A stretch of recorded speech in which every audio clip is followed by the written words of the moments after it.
I'm sitting on the floor of my new apartment in Portland, surrounded by boxes I haven't had the energy to unpack. It's been 6 months since I signed the divorce papers, ending my 10-year marriage to Ethan, but it feels like yesterday. The rain's drumming against the window, a sound that used to calm me, but now just reminds me of everything I've lost. I'm Mia, 38, a graphic designer, and I thought walking away from my marriage would fix things, make me feel whole again. God, was I wrong. I'm telling you this because maybe you felt this kind of ache, the kind that sits in your chest and won't let go. I initiated the divorce, but that doesn't make it easier. It just makes me question everything. Those first weeks were like moving through quicksand. I'd wake up at 3 a.m., my heart racing, staring at the ceiling of this one bedroom with its creaky floors and a view of a brick wall. I'd see our old Craftsman house in my head, the one with the sagging porch and the garden I could never keep alive. I'd picture Ethan's crooked smile, the way he'd hum off key while making coffee, 2 creams, no sugar, just how I like it. It wasn't just him I lost, it was the life we built, the plans we had, the version of me who believed in forever. Grief hit me like a punch I didn't see coming.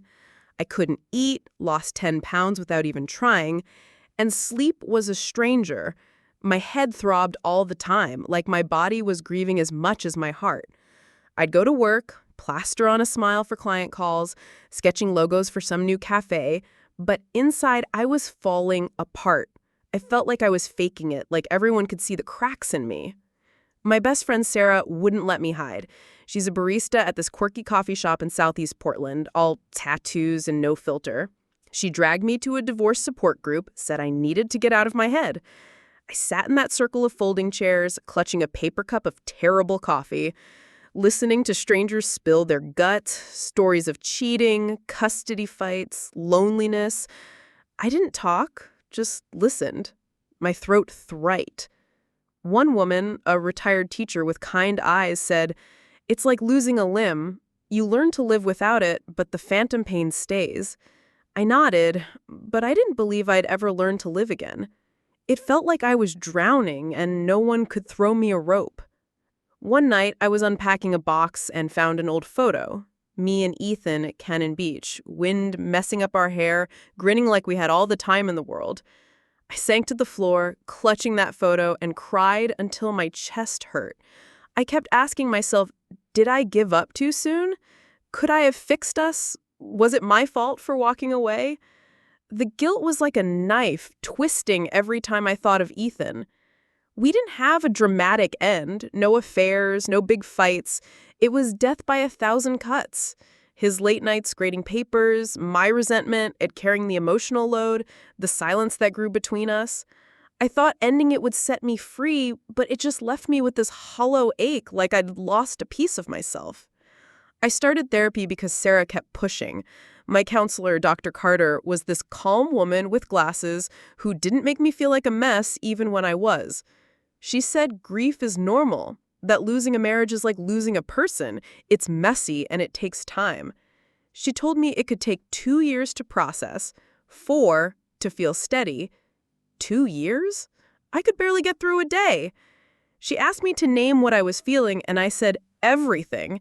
Guilt for leaving, sadness for what was gone, fear I'd never be okay. She nodded like she'd heard it all before and said, "You're allowed to feel it all, Mia. It's part of healing." I didn't believe her, but I kept going, mostly because I didn't know what else to do. I had to see Ethan one day to split up some stuff from the house. I drove to our old place, my stomach in knots. The neighborhood looked the same, kids on bikes, maples turning red, but it felt like a stranger's world. Ethan was waiting on the porch, looking tired, older, his hair a little grayer. We didn't talk much, just handed over boxes. He gave me my favorite mug, the blue one with the chipped handle, and our fingers brushed. For a second, I wanted to hug him, to tell him I was sorry, but I also wanted to scream, "Why didn't you fight for us?" I drove away with that mug in the passenger seat, tears blurring the road. That's when I realized grief isn't something you get over. It's something you carry, like a stone in your pocket. It doesn't go away, it just changes shape. Looking back, those days were the hardest. I'd walk through Portland's rain, past coffee shops and bookstores, feeling like a ghost. But Sarah kept texting, "Coffee tomorrow? You can't hide forever." And I'd meet her at Stumptown, letting her jokes pull me out of the fog for a moment. I didn't know it then, but that grief was just the start. The first wave in a storm I'd have to ride out. I was still figuring out how to live with the pain, how to keep going when it felt like my heart was breaking every day. I'm sitting in my car outside my office in Portland, the rain streaking down the windshield like it's trying to wash away the mess I just made.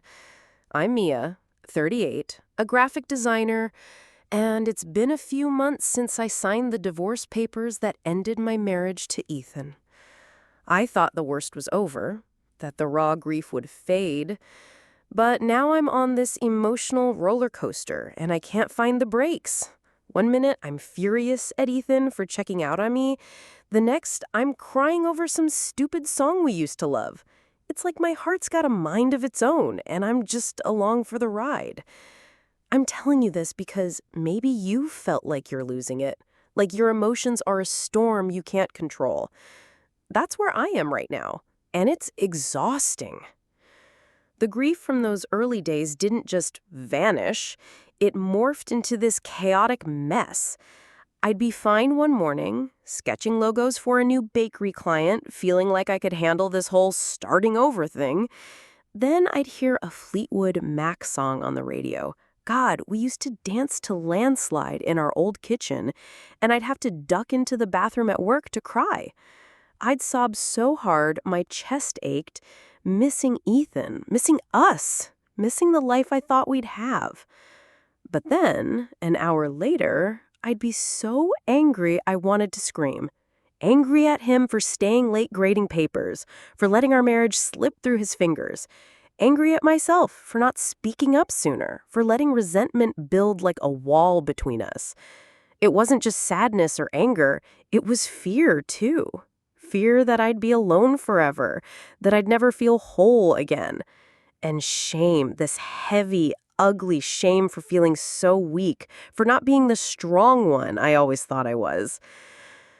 I threw myself into work thinking it'd keep me steady. I'd stay late at my studio, tweaking designs, telling myself I was fine. But I wasn't. Last week, I was in a client meeting presenting a logo for this new cafe. The owner asked a simple question, something about font choices, and I snapped. I don't even remember what I said, just that my voice was sharp and the room went quiet. I mumbled an apology, finished the meeting, and bolted to my car. I sat there, hands shaking, tears streaming down my face, wondering who I'd become. How could I be so mad over nothing? How could I be falling apart when I was the one who chose to leave? I felt like I was losing my mind, like I couldn't trust my own heart anymore. Sarah, my best friend, kept me from sinking too deep. She's a barista at this funky coffee shop in Southeast Portland, all tattoos and blunt honesty. She'd drag me to Stumptown for coffee or force me on hikes in Forest Park, saying, "You're not crazy, Mia. You're just human." One day, over lattes, she told me about her latest Tinder disaster, and I actually laughed. A real laugh, not the fake one I'd been using. But then I'd go home, and the guilt would hit. I kept replaying our marriage, seeing all the ways it went wrong. Like how I'd avoid fights, thinking it kept the peace, but really it just buried my feelings. Or how Ethan would come home late, lost in his world of lesson plans, and I'd let it slide instead of saying, "I need you." We both let it fall apart, but I felt like I was the one who failed.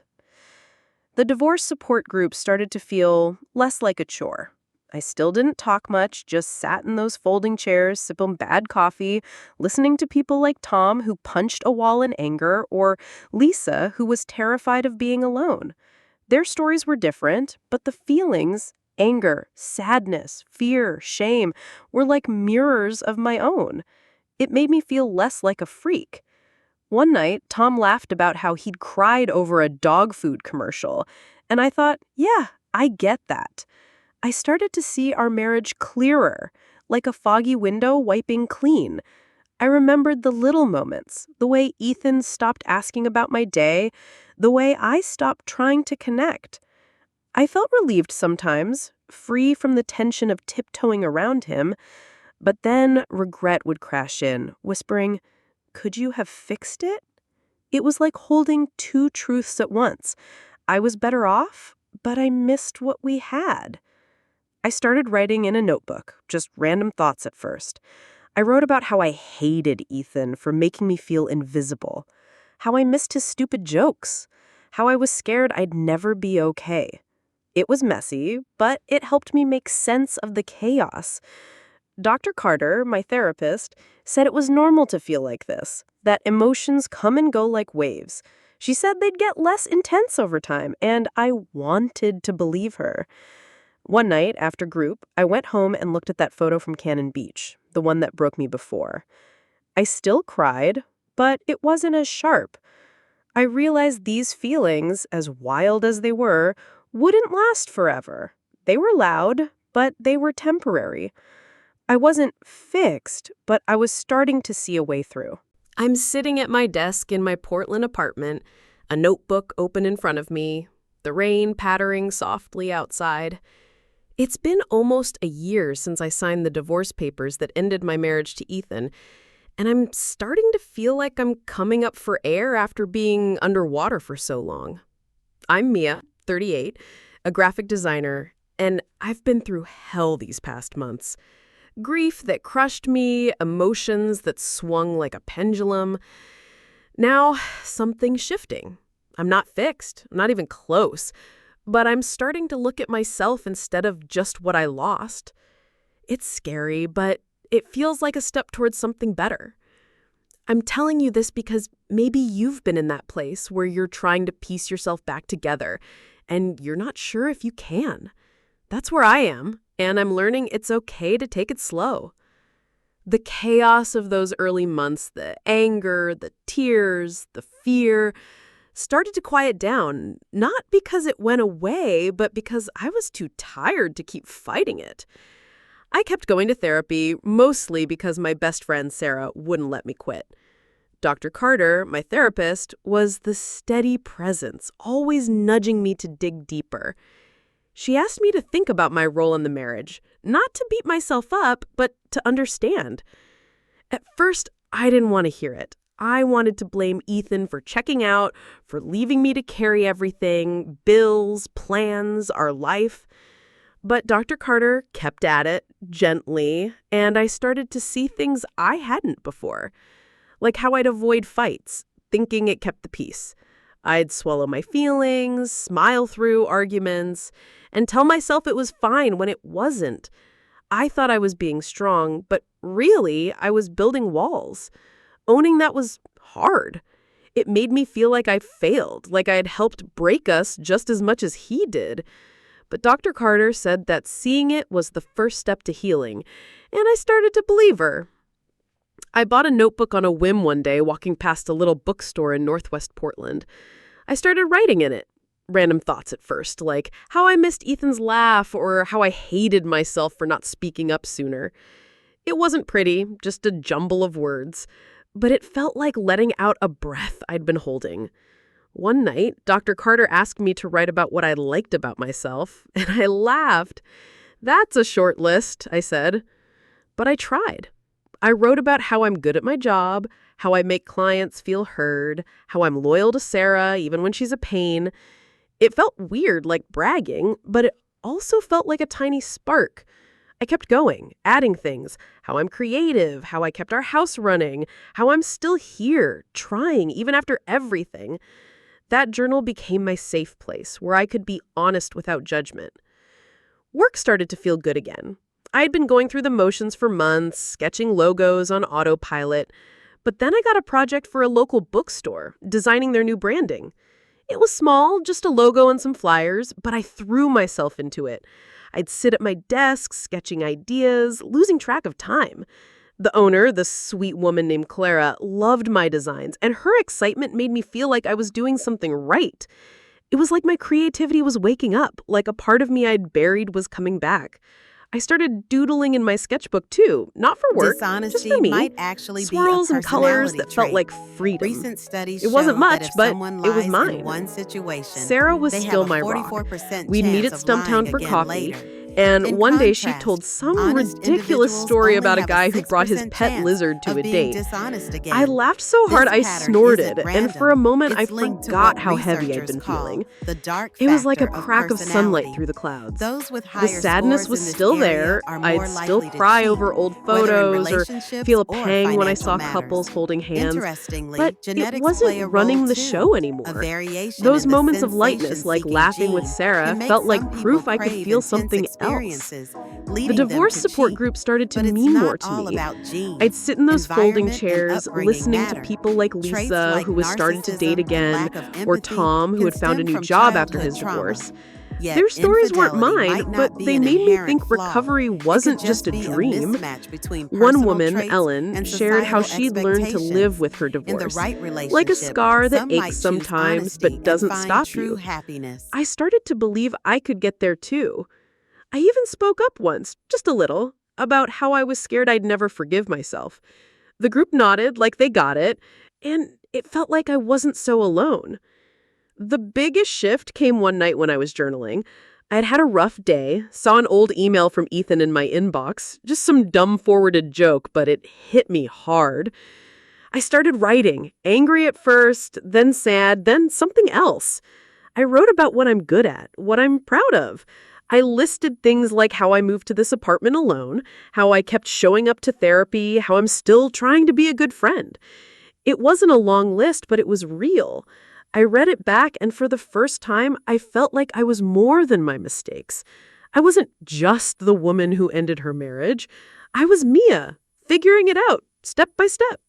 That moment felt like turning a corner, like I was starting to forgive myself for not being perfect.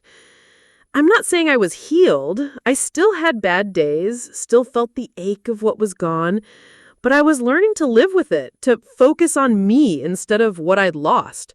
I'd walk through Portland's rain, past coffee shops and bookstores, and feel a little stronger. Sarah kept texting, Dr. Carter kept asking the hard questions, and I kept writing in that notebook. It was slow, messy, but it was mine, and it felt like hope. I'm standing in my Portland apartment, a box of old stuff at my feet, staring at a scarf Ethan gave me years ago. It's been over a year since I signed the divorce papers, and I'm finally starting to feel like I can breathe without the weight of our marriage pressing down on me. I'm Mia, 38, a graphic designer, and I've been through the ringer. Grief that knocked me flat, emotions that spun me around like a bad carnival ride, moments where I thought I'd never find myself again. But now, something's different. I'm starting to let go, to accept that my marriage is really over. And it's not as scary as I thought it'd be. I'm telling you this because maybe you've been there, holding on to something you know you need to release, wondering if you'll be okay without it. I'm learning I can be, and it feels like coming home to myself. The shift didn't happen overnight. It was slow, like the way Portland's rain eases up after a storm, leaving everything quieter. I'd been journaling a lot, thanks to Dr. Carter, my therapist, who kept pushing me to look at myself, not just what I'd lost. I was starting to see I didn't have to carry the guilt of ending things anymore. But accepting it was over, really over, took something else. I had to see Ethan again, one last time, to sort out some paperwork for the house sale. I drove to a coffee shop in Northeast Portland, my stomach in knots, not sure what I'd feel when I saw him. He was already there, sitting at a corner table, looking like the same Ethan, but different. Grayer, tired, maybe a little softer around the edges. We went through the papers, signing where the lawyer marked, and it was all so businesslike, so final. Then he looked at me and said, "Maybe we could grab coffee sometime, stay friends." My heart did this weird flip. Part of me wanting to say yes, to keep him in my life, to hold on to something familiar. But another part knew I wasn't ready, that I needed space to be just Mia, not Mia and Ethan.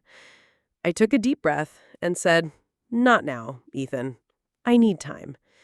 He nodded, like he understood, and I walked away feeling lighter, like I'd set down a bag I'd been carrying too long.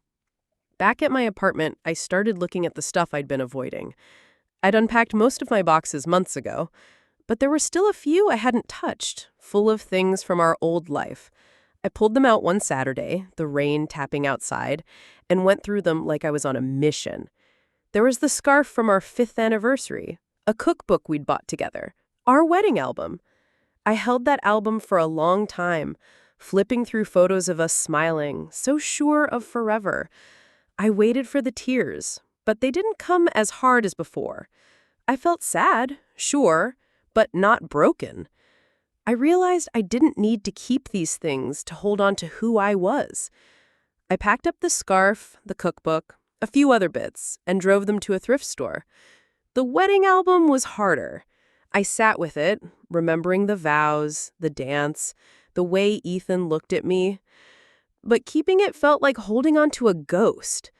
I donated it, left it with the other stuff, and when I walked out of that store, I felt like I'd shed a layer of myself I didn't need anymore. One afternoon, I went for a walk in Laurelhurst Park, just a few blocks from my place. It was one of those rare sunny days in Portland, the kind where everyone's out, kids running around, parents pushing strollers, dogs chasing balls. I sat on a bench watching a family have a picnic, laughing over something silly. I waited for the usual pang, the one that came when I saw couples or families, reminding me of what I'd lost. But this time, it didn't hit as hard. Instead, I felt this quiet calm, like the world was still turning, and I was part of it. I thought about Ethan, how he'd drifted away, how I'd let myself disappear in our marriage. I didn't hate him anymore. I didn't hate myself either. I forgave him for not being what I needed, for checking out when things got hard, and I forgave myself for walking away, for not being perfect, for choosing me. It wasn't a big, dramatic moment, just a quiet one, sitting on that bench, feeling like I could finally let go. That forgiveness changed things. I started showing up to the divorce support group without that knot in my stomach. I'd sit in those folding chairs, sipping the same bad coffee, but I wasn't just listening anymore. I shared a little, told them about donating the album, about saying no to Ethan. People nodded, like they got it. And one woman, Ellen, said, "That's when you know you're moving forward." I didn't dread those meetings anymore. They felt like a place where I could be honest. I even started planning a group event, a potluck at a community center, and helped organize it. I brought a tray of brownies, laughed with Lisa about her terrible baking skills, and felt, for the first time, like I wasn't carrying the weight of my divorce into the room. It was still there, sure, like a scar that aches sometimes, but it wasn't all of me. I'm not saying I'm over it. Some days I still feel a twinge when I pass our old neighborhood or hear a song that was ours. But I'm not stuck in that limbo anymore. I'm starting to feel steady, like I can invest in things that aren't tied to Ethan or our past. I walk through Portland streets, past coffee shops and bookstores, and I feel a little more like me. Sarah's still there, texting me dumb memes, and Dr. Carter keeps asking the hard questions, but I'm the one doing the work, choosing to let go, to build something new. It's not perfect, but it's mine, and that's enough for now. I'm standing on the Oregon coast, the wind whipping my hair, the waves crashing loud enough to drown out the noise in my head. It's been over a year since I signed the divorce papers that ended my marriage to Ethan, and for the first time, I feel like I'm not just surviving, I'm starting to live again. I'm Mia, 38, a graphic designer from Portland, and I've been through the ringer. Grief that crushed me, emotions that spun me around, moments where I had to learn to forgive myself. Now I'm standing on this beach, planning a solo trip here, and it feels like a promise to myself. I'm telling you this because maybe you've been where I am, wondering if you can start over, if you can find joy after everything falls apart. I'm learning I can, and it's like waking up to a new version of me. It started with a small step, the kind that feels big when you're scared. I was walking past a community center in Southeast Portland one day, the rain just a drizzle for once, and I saw a flyer for an art class. Not the fancy kind, just watercolors and acrylics for people like me who used to love painting but let it slip away. I hadn't painted since college, back when Ethan and I were just dating, and I'd spend hours in the art studio, lost in colors. I stood there, staring at that flyer, my heart doing this little jump. Part of me wanted to keep walking, safe, easy, but another part thought, why not? So I signed up, right there on my phone, before I could talk myself out of it. That moment felt like a spark, like I was saying yes to something new, something just for me. The first class was terrifying and thrilling all at once. I walked into this room full of easels, paint tubes scattered everywhere, and a mix of people, some older, some my age, all there to try something. I set up my canvas, my hands shaky, and started painting.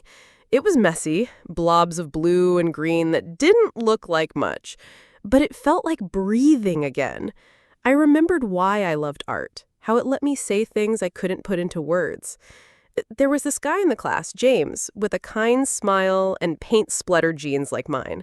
He teased me about my terrible attempt at a sunset, and I laughed. Not the fake kind I'd been doing for months, but a real one. We started chatting after class, grabbing coffee at a little shop nearby. It wasn't a date, not really, but it was something. Flirty, light, like a door cracking open.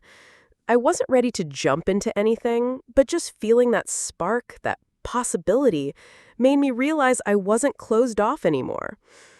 I started showing up to the divorce support group with a different energy. I'd been going for months, sitting in those folding chairs, listening to stories of heartbreak and healing. But now I felt like I had something to give. One night, the group leader asked if anyone wanted to lead a session, and I surprised myself by raising my hand. I shared a bit of my story, how I'd been so angry, so sad, but how I was starting to find pieces of myself again, like signing up for that art class. People nodded, and Lisa, who'd been scared of being alone, said my story gave her hope. Helping them felt like helping myself, like I was proving I could be more than my divorce. I started to see the divorce differently, too. It wasn't just a failure or a loss. It was a painful step I had to take to find me again. I'd spent years trying to be what Ethan needed, what our marriage needed, and losing that was hard, but it also set me free. Sarah, my best friend, noticed the change. We'd meet at Stumptown for coffee, and she'd grin saying, "You're like glowing or something." I'd roll my eyes, but she wasn't wrong. I was laughing more, not just at her dumb jokes, but at life. I'd walk through Portland streets, past bookstores and food carts, and feel this quiet excitement, like I was ready for what came next. The sadness was still there. Sometimes I'd see a couple holding hands or hear a song that was ours, and it'd sting, but it didn't own me anymore. I was starting to feel confident, like I could handle whatever came my way. That's when I decided to plan a solo trip to the Oregon coast. I'd always loved the beach, the way the waves make everything else feel small. Ethan and I used to go together, but this time it'd be just me. I booked a little cabin in Cannon Beach, the same place we'd gone years ago, but this wasn't about reliving the past, it was about claiming it for myself. I imagined walking along the shore, sketching the waves, letting the wind blow away the last bits of weight I'd been carrying. It felt like a promise, not just to visit the coast, but to keep going, to keep building this new life. I wasn't running from the divorce anymore. I was running towards something, me, my future, whatever that might be. I'm not saying I'm all put together. Some days I still wonder if I did the right thing, if I could have saved us, but those thoughts don't hold me hostage anymore. I'm painting again, laughing with James over coffee, helping others in group, planning that trip. I'm starting to believe I can be happy, not because the pain's gone, but because I'm stronger than it. Standing on that beach in my mind, I can see it, a life that's mine, full of color and possibility. It's not perfect, but it's enough, and I'm ready to see where it takes me. The story of After the End, Mia's journey through divorce, follows my journey. Mia Thompson, a 38-year-old graphic designer in Portland, Oregon, as I navigate the emotional aftermath of my divorce from Ethan. Through 5 stages, Grief, emotional roller coaster, self-healing, letting go, and ready for new experiences, I move from heartbreak to hope, learning to rebuild my life. The deepest lesson from my journey is that healing from loss, like a divorce, isn't about erasing the pain, but about growing through it. It's about facing the raw emotions, guilt, anger, sadness, and choosing to take small, brave steps toward yourself, even when it feels impossible. I learned to forgive myself for my imperfections and to see the divorce not as a failure, but as a painful yet necessary step to rediscover who I am. This applies to anyone facing a major life change. Healing comes from self-compassion, small acts of courage like signing up for an art class, and trusting that the pain will soften with time. It's okay to feel broken. What matters is giving yourself permission to rebuild, piece by piece, into someone stronger, not because the scars are gone, but because you've learned to carry them. Life doesn't end with loss. It's a chance to start anew, to find joy in your own company, and to embrace possibilities you never imagined. I'd love to hear your thoughts. What stories or experiences would you like to see next? If this resonated with you, please give it a like, share your comments below, and subscribe to the channel so you don't miss our next video. Here's to finding light in the hard moments, wishing you warmth and strength on your own journey.